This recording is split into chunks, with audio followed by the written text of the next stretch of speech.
ধর্মীয় শাস্ত্রের অন্যতম অংশ রামায়ণ। বিষ্ণুর সপ্তম অবতার রাম ছিলেন অযোধ্যার রাজা দশরথ ও তার জ্যেষ্ঠা স্ত্রী কৌশল্যার জ্যেষ্ঠ ও প্রিয়তম পুত্র। মিথিলার রাজা জনক ছিলেন দেবী সীতার পিতা। পুরাণ মতে সীতা ভূমি থেকে উৎপন্ন হয়েছিলেন এবং রাজা জনক তাকে দত্তকন্যা হিসেবে লালন করেন। যখন সীতা প্রাপ্ত বয়স্ক হন, রাজা জনক স্বয়ংবরের আয়োজন করলেন এই শর্তে, যে রাজপুত্র দেবতা শিবের হরধনুকে তুলতে ও দড়ি দিতে সক্ষম হবে, সীতা তার সঙ্গেই বিবাহ বন্ধনে আবদ্ধ হবেন। অনেক রাজা, রাজপুত্র, বীর যোদ্ধা, এমনকি লঙ্কারাজ রাবণ উপস্থিত হলেন সেই সভায়। স্বয়ংবরের কথা শুনে বিশ্বামিত্র রাম ও লক্ষ্মণকে সাথে নিয়ে জনকের আমন্ত্রণে অনুষ্ঠানে অংশগ্রহণ করলেন। প্রজাজন, আজ আমার কন্যা সীতার স্বয়ংবর।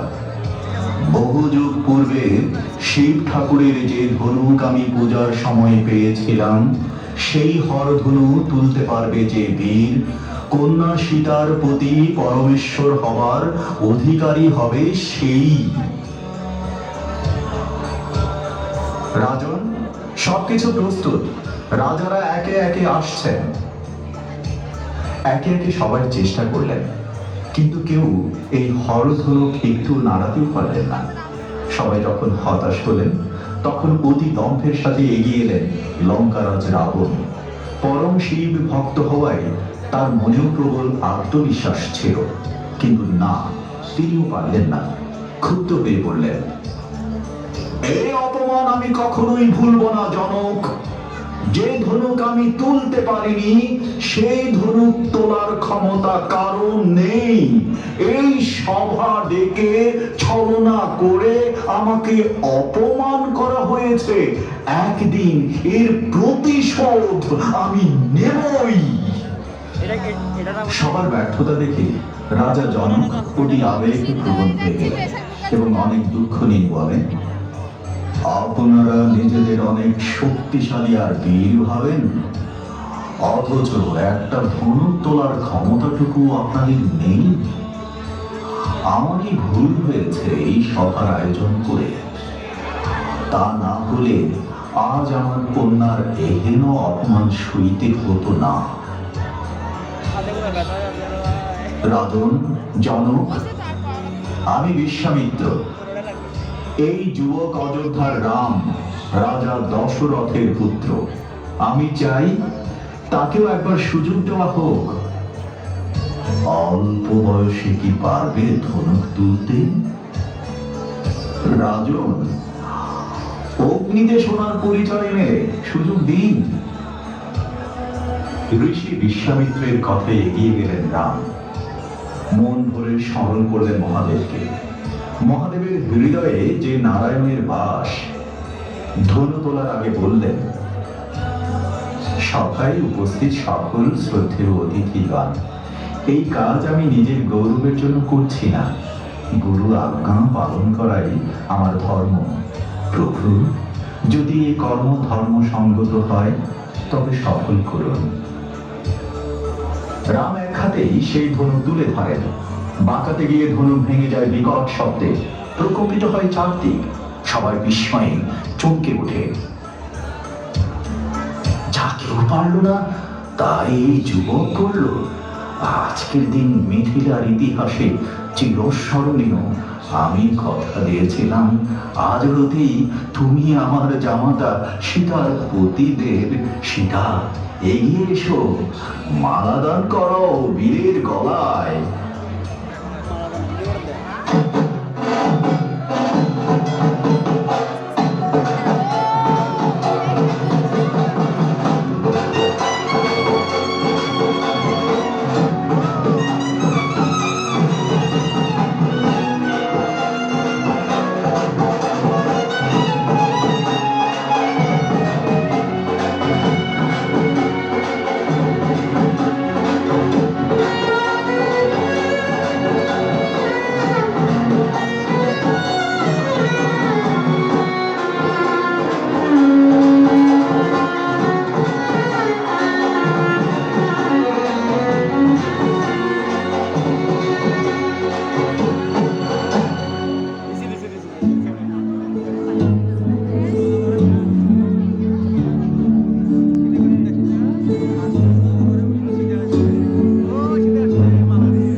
এভাবে রাম ও সীতার মিলন ঘটে জনকপুরে।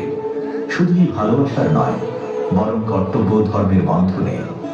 কিন্তু রাবণের মনে সেদিন থেকেই জন্ম নেয় তীব্র ক্ষোভের, যা পরবর্তীতে সীতাহরণের মাধ্যমে ভয়ঙ্কর রূপ নেয়। রাবণ বধের জন্য রাম তখন আরাধনা করেন মহামায়া দেবী দুর্গা, যেটি ইতিহাসে পরিচিত মায়ের অকাল বোধন নামে, যা আজকের দিনে আমরা শারদীয় দুর্গাপূজা নামে উদযাপন করে থাকি।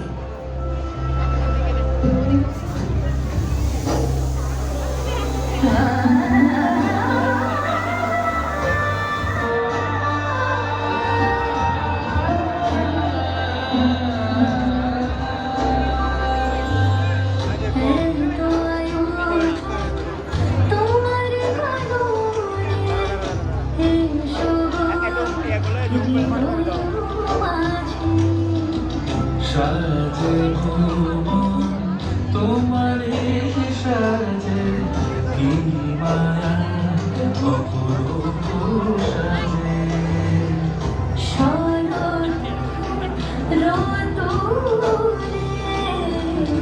মনেরি অন্তরে আগমনী গাঙ্গে করিয়া